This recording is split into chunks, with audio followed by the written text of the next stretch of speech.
Assalamualaikum warahmatullahi wabarakatuh. Thank you buat teman-teman semua yang masih support channel ini. Jangan lupa like, comment, share, subscribe, dan klik tombol loncengnya biar nggak ketinggalan video terbaru lainnya. Ingat, subscribe itu gratis. Oke teman-teman, selamat datang dan selamat bergabung di channel Binars ID. Nah, kali ini kita mau bahas FRP 3K Perawat 2023 buat teman-teman dari JF Perawat Terampil maupun ahli pertama. Silakan teman-teman bisa identifikasi sendiri mana-mana yang masuk ke dalam Javung teman-teman. Silakan teman-teman sesuaikan dengan kisi-kisi yang diberikan oleh pemerintah. Oke, langsung saja soal pertama. Perawat memiliki 3 fungsi dalam menjalankan perannya sebagai pemberi asuhan keperawatan, yaitu fungsi dependen, independen, dan interdependen. Manakah berikut ini yang masuk dalam fungsi interdependen seorang perawat? Apakah mengkaji riwayat penyakit klien? Apakah memasangkan infus atas instruksi dokter? Apakah pemberian terapi komplementer pada pasien nyeri post-op? Apakah memberikan terapi oksigen nasal kanul pada pasien sesak napas? Ataukah bersama ahli gizi menentukan kebutuhan asupan nutrisi pasien diabetes mellitus tipe 2? Jawabannya teman-teman.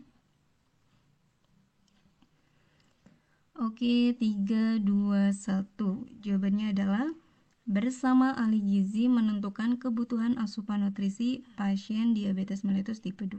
Perawat ini punya 3 fungsi dalam pemberian asuhan keperawatan. Apa saja? Yaitu ada fungsi dependen.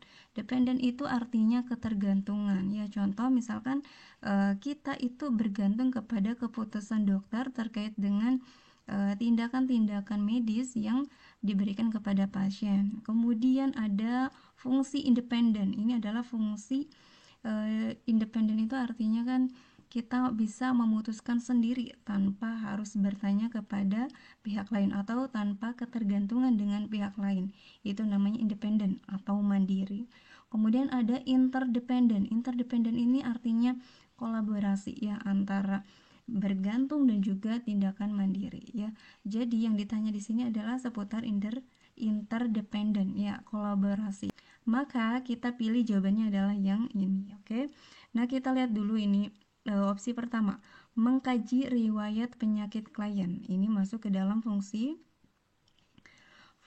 perawat yaitu independen ya, fungsi mandiri seorang perawat. Jadi kita boleh mengkaji riwayat penyakit klien tanpa harus diinstruksi ataupun harus ketergantungan dengan dokter ataupun pihak lain. Kemudian memasangkan infus atas instruksi dokter. Nah, ini pasti merupakan fungsi dependen ya, kita bergantung pada keputusan dokter. Kemudian pemberian terapi komplementer pada pasien nyeri post-op. Nah, ini juga masuk ke dalam fungsi independen ya, mandiri. Kemudian memberikan terapi oksigen nasal kanul pada pasien sesak napas. Nah, karena ini ada terapi oksigen artinya ada tindakan medis, maka ini mesti adalah instruksi dari dokter. Ya, jadi ini masuk ke dalam fungsi dependen. Maka yang kita pilih adalah bersama ahli gizi menentukan kebutuhan asupan nutrisi pasien diabetes mellitus tipe 2. Itu merupakan fungsi kolaborasi atau interdependennya seorang perawat dan ahli gizi. Oke. Nah, lanjut soal kedua. Seorang laki-laki 40 tahun dipecat dari pekerjaannya karena dituduh melakukan penggelapan uang perusahaan. Manakah yang termasuk dalam fase berduka Daniel? Apakah pasien tampak menangis dengan wajah memerah sambil mengatakan bahwa dirinya tidak bersalah dan kadang mengepalkan tangan sambil memukul-mukul dinding? Apakah pasien tampak gelisah, nampak cepat dan mengatakan tidak mungkin saya melakukan hal tak bermoral itu? Apakah pasien tampak bersalah dan mengatakan kalau saja saya tidak terpaksa karena istri saya sedang sakit, saya tidak mungkin melakukan hal itu? Apakah pasien tampak menyendiri, tidak mau bicara apapun, ataukah pasien mengatakan, ya sudah, saya siap menanggung apapun risikonya? Jawabannya teman-teman. Oke, 3, 2, 1. Ya, jawabannya adalah Nah, ini pilihan yang kedua ya. Pasien tampak gelisah, napas cepat dan mengatakan tidak mungkin saya melakukan hal tak bermoral itu ya. Ini merupakan ciri khas dari fase berduka, yaitu denial atau penolakan. Jadi benar-benar tidak menerima dengan apa yang terjadi, artinya ada efek kejut terhadap kejadian ya. Oke, kita coba lihat di opsi pertama. Pasien tampak menangis dengan wajah memerah sambil mengatakan bahwa dirinya tidak bersalah, dan kadang mengepalkan tangan sambil memukul-mukul dinding. Nah, ini masuk ke dalam fase anger atau fase marah ya. Kemudian pasien tampak bersalah dan mengatakan, kalau saja saya tidak terpaksa karena istri saya sedang sakit, saya tidak mungkin melakukan hal itu. Nah, ini masuk ke dalam fase tawar-menawar atau bargaining. Kemudian pasien tampak menyendiri, tidak mau bicara apapun. Nah, ini ciri khas dari fase berduka, yaitu fase depresi. Kemudian yang terakhir, pasien mengatakan, ya sudah, saya siap menanggung apapun risikonya. Ini merupakan ciri khas dari fase berduka, yaitu acceptance atau sudah menerima dengan keadaan yang sesungguhnya. Nah, karena yang ditanya adalah seputar fase denial, maka kita pilih opsi yang ini. Oke. Lanjut soal ketiga.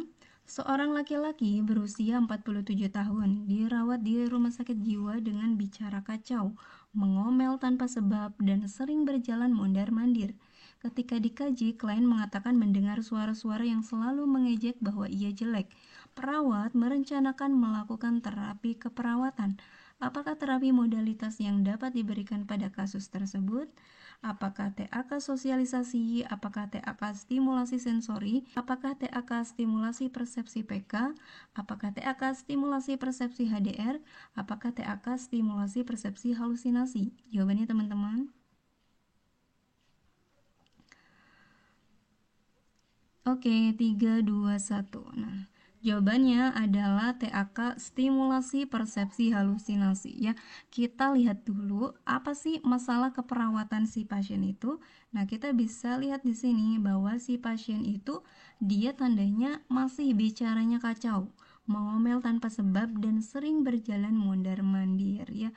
Ketika dikaji, dia mengatakan mendengar suara-suara yang selalu mengejek bahwa ia jelek. Nah, ini halusinasi pendengaran. Maka TAK ataupun terapi aktivitas kelompok yang dibutuhkan oleh si klien itu adalah persepsinya yang dirubah. Artinya kita memberikan stimulasi persepsi atau pandangan atau pola berpikirnya. Jadi jawabannya adalah TAK stimulasi persepsi halusinasi. Oke, lanjut soal berikutnya. Seorang perempuan 20 tahun sudah 4 minggu dirawat di RSJ dengan keluhan sering menyendiri, kontak mata kurang, dan sering tertawa sendiri. Berdasarkan pengkajian, kondisi klien saat ini sudah kooperatif, orientasi realita klien baik, mau diajak komunikasi dengan perawat walaupun singkat.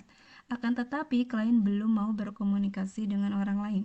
Berdasarkan kasus di atas, apakah jenis terapi aktivitas kelompok yang cocok untuk klien? Apakah TAK stimulasi persepsi? Apakah TAK sosialisasi? Apakah TAK stimulasi sensori? Apakah TAK orientasi realita? Atau TAK persepsi sensori? Jawabannya teman-teman. Oke, 3, 2, 1. Jawabannya adalah TAK sosialisasi. Nah, kalau kita ingin menjawab soal seperti ini, ya, ini kan yang ditanya seputar TAK. Maka kita harus tahu dulu masalah keperawatan si pasien atau si klien itu apa sih? Nah, kalau kita lihat di sini ya, kita selidiki nih bahwa si pasien itu udah 4 minggu dirawat di RSJ. Keluhannya dia tuh sering menyendiri, kontak mata kurang, dan sering tertawa sendiri. Nah, itu 4 minggu yang lalu.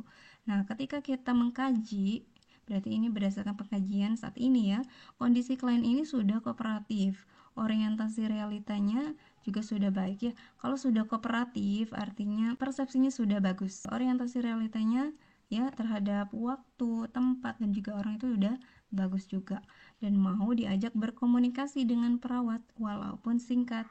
Akan tetapi klien belum mau berkomunikasi dengan orang lain. Artinya di sini permasalahan klien itu adalah seputar sosialisasi dengan orang lain. Maka TAK yang cocok itu adalah yang diberikan seputar TAK sosialisasi. Oke teman-teman, semangat belajar terus, nantikan episode berikutnya.